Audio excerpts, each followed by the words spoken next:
everyone. Panel, ladies and gentlemen, the goal and the motivation of the leader of the opposition is very noble and valiant.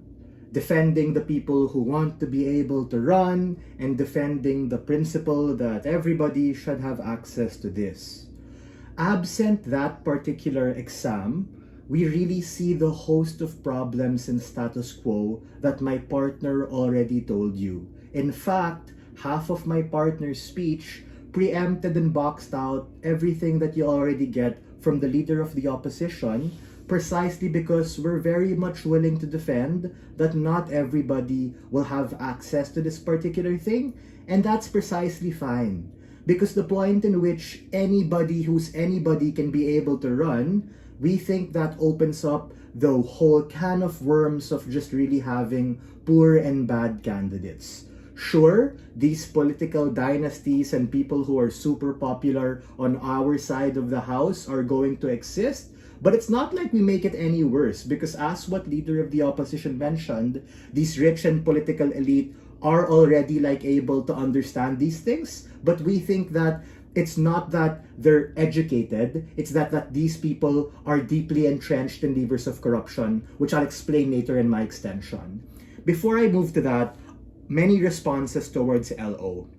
Firstly, on their main argument about how it's inaccessible to people who are poor and disenfranchised, I have several responses.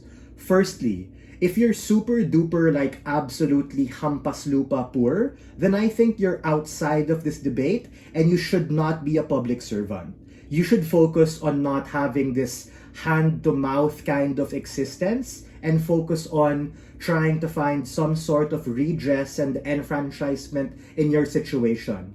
That might sound mean, but that's just the reality of how things are. If you are not able to dedicate time or resources in doing so, then you shouldn't run. You know why? It's because it's not just you're gonna run, but you also want to be able to win, which demands a huge degree of network and support and budget to be able to do it. So if people who are disenfranchised are maybe able to run, then we set them up for failure at the point in which they think that they can win. So we think that on our side of the house, or on both sides, money is important, and that's the reality of politics, no matter what kind of democratic institution or undemocratic kind of institution.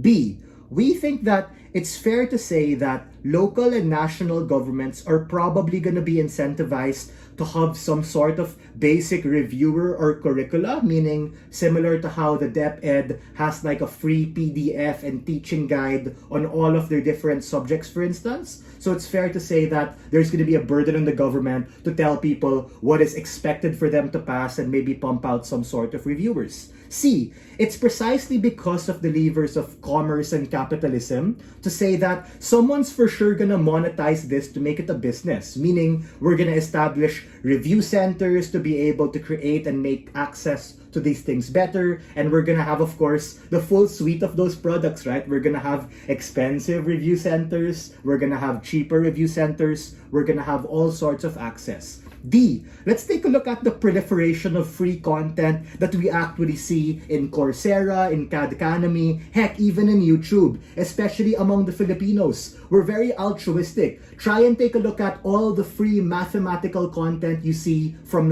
Teacher Junjun or Teacher Jenny on YouTube, wherein it's 30 hours of a particular subject on education, on DepEd, and all these things, which are quite credible sources if you really want to be able to know basic stuff about science, geography, and math. People are able to access it. Or that Indian guy who teaches you calculus for free, thank God they helped me pass my school. We think that we're willing to bite this bullet, really, that it's not going to be accessible for everyone, but that's exactly the point in which we need to be able to preserve and protect democracies. Now, what is my extension? My extension is I'm going to talk about what exactly corruption is and how exactly these things are exactly going to be made worse the point in which we don't have this particular criteria.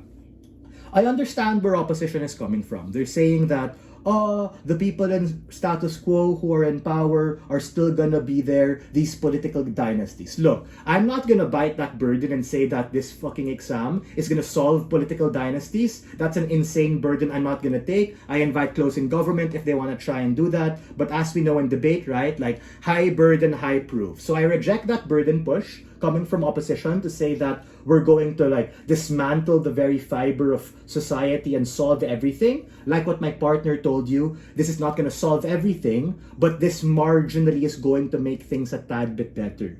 Because absent this particular vetting process, whether you're rich or whether you're poor, if you're stupid or you don't fully understand these particular things, then it's going to lead to a bad policy. For instance, if you don't know how basic math works, you might be really bad at budget planning and resource allocation. If you don't understand how science works, then you won't fully understand what it's like to be a department secretary, for instance, with agriculture and stuff. But you might say, well, Joseph, what if these things to some extent are specialized, meaning sa education? Anong kinalaman yan for science or mathematics? We tell you everything. People need to be holistic and well-rounded in order to have a good particular kind of experience in terms of running for particular office. So, it's precisely because we have these levers of a curricula that actually test your understanding is at least a baseline cornerstone that we need in order to make sure that you're able to at least enact policy. We're not saying that this is the magic serum to make perfect politicians, but at least the screening process is also going to filter out those who don't want to do it or who aren't capable to do so. So, in terms of like tying it back to what we've told you previously, why exactly this has to be done through this standardized exam is the intuition pump I gave you in my POI, right? Why do we have an exam for lawyers, civil servants, and doctors? Because they need to know what they're doing, right? Yes, it's difficult. Yes, it's an additional burden. But I'd rather have a public servant who passed this general understanding versus someone who doesn't. Because absent of that, you get the host of harms that my partner characterized. And if you step out of debate land and use critical thinking, you're going to see that sure, on our side, it won't be perfect, but it's marginally going to be better when people have better candidates and those other people can choose those people we are very proud to propose.